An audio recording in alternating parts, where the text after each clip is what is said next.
Bonjour à tous en ce mercredi 25 mars pour une nouvelle vidéo sur la chaîne L'Impératrice et l'Empereur sur YouTube. Alors déjà, félicitations à vous, bravo à vous.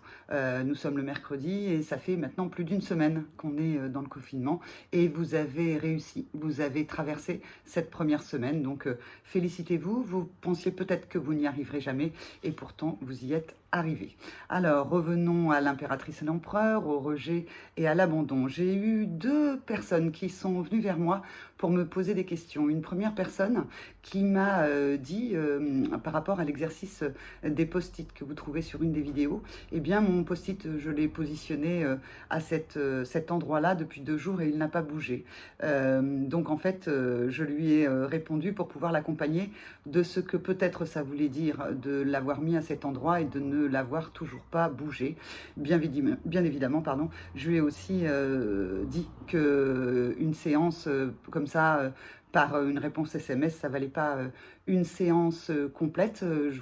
Je peux vous dire, hein, effectivement, ça fait un peu minute commerciale, mais que je continue à travailler en tant que coach et sophrologue et que je propose des séances, aussi bien en sophrologie qu'en coaching, par téléphone ou par visioconférence. Comme vous me voyez là, bah, vous pouvez me voir également pour la séance que je pourrais faire avec vous. Vous avez toutes les informations en dessous de la description. Vous avez en fait tous mes sites internet, aussi bien en coaching, développement personnel ou sophrologie. Et puis, à l'intérieur de ces sites, eh bien, il y a des formulaires de contact où vous pouvez me contacter aussi bien par mail que par téléphone. Voilà, la minute commerciale étant terminée, revenons à ce que j'avais à vous dire d'autre. Oui, la deuxième personne qui est venue vers moi m'a dit c'est quand même assez bizarre parce que quand j'ai fait le premier exercice, je me suis vraiment ressentie dans telle blessure et quand vous avez fait le portrait robot de type rejet ou de type abandon, eh bien, je me serais reconnue dans la blessure inverse, en fait. Qu'est-ce que ça veut dire?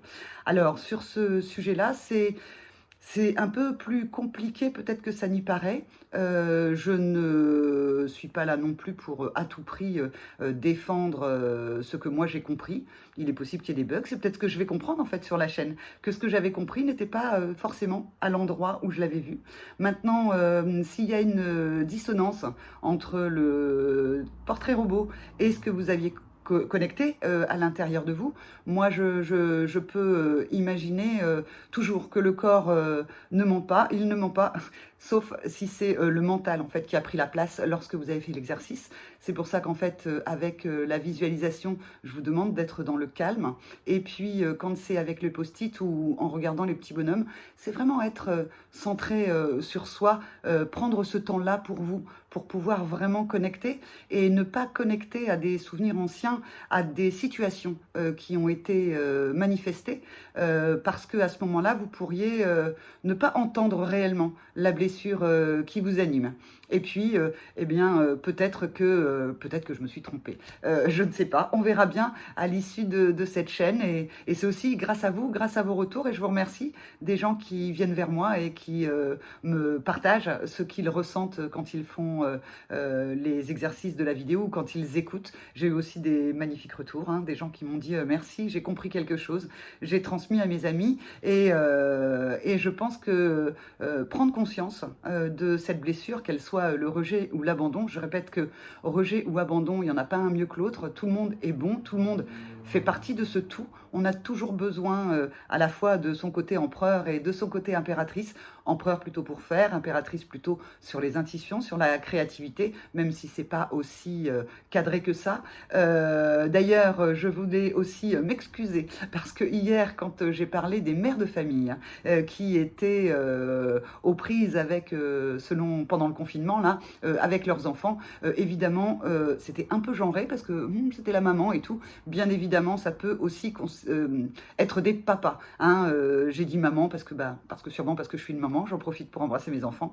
Et puis, mais bien entendu, ce que je décrivais là, en fait, pouvait tout à fait être pour des masculins, pour des hommes, en fait, hein, pour des papas qui se retrouvent avec leurs enfants à la maison, avec ou sans compagnon, peut-être les élèves-ils seuls, eux aussi, ça existe.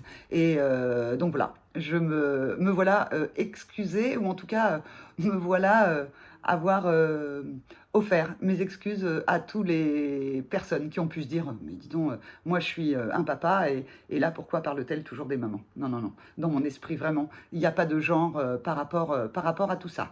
Alors maintenant, on va refaire un portrait de l'abandon. On va commencer par l'abandon, un petit portrait robot avec d'autres petites infos pour voir si ça vient justement valider ce que vous aviez compris pour vous ou si ça vient chahuter ce que vous aviez cru comprendre. Alors bien évidemment, hein, de toute façon, on évolue dans sa vie, donc ça ce sont des archétypes, c'est un modèle, donc vous pouvez très bien vous retrouver dans l'un et dans l'autre, puisque comme je vous disais, on est un peu à la fois l'impératrice et à la fois l'empereur, même si on est sur une blessure ou rejet ou abandon, qui est quand même celle qui nous tire depuis le départ et celle qui nous impacte le plus, voilà. Alors, l'abandon, le type abandon. Nos amis abandon, vous êtes des chercheurs intérieurs, vous êtes des observateurs.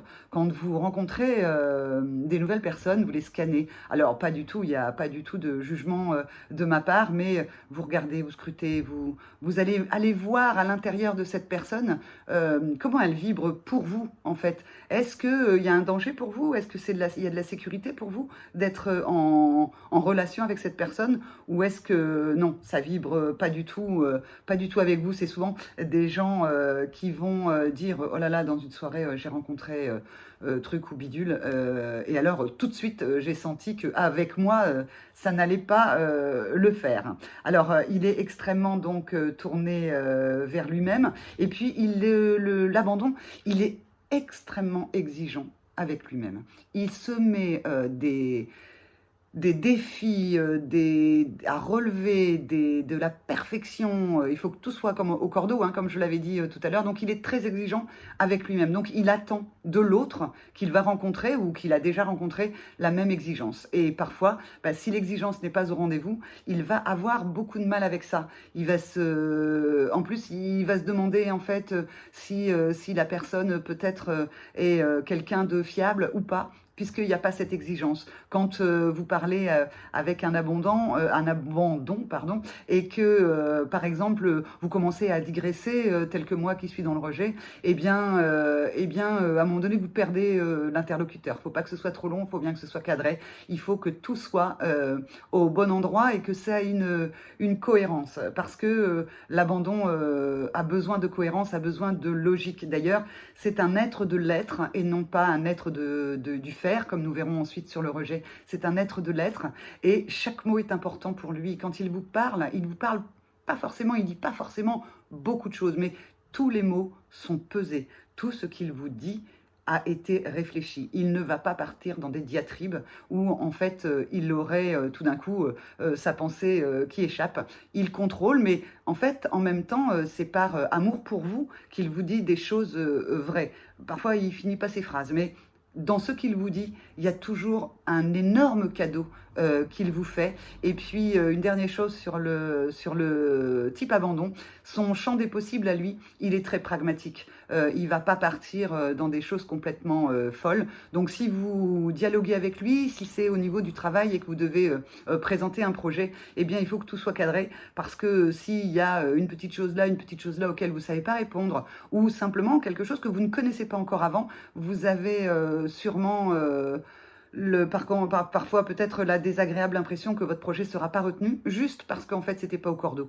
Alors, si vous n'êtes pas dans ces énergies-là, si vous êtes sur une autre énergie quand vous présentez un projet, restez quand même vous-même, parce que, en fait, se plier à un tempérament qui n'est pas le vôtre vous fera perdre votre nature et les ressources qui sont positives pour vous. Donc, voilà, pour l'abandon, c'était ce que je voulais vous partager maintenant. Et puis, je vais aller faire la seconde vidéo sur le type projet pour que de la même manière, vous ayez des nouvelles infos à son sujet, à votre sujet ou au sujet des gens qui vous entourent. Et comme ça, vous pourrez mieux vous comprendre, mieux le comprendre. Voilà, je vous souhaite un excellent mercredi. Encore une fois, soyez fiers de vous. Vous avez passé déjà une semaine de confinement. Les autres ne seront pas les mêmes, forcément, puisque en fait, on avance. Il y a des choses qui vous seront plus faciles, d'autres plus difficiles.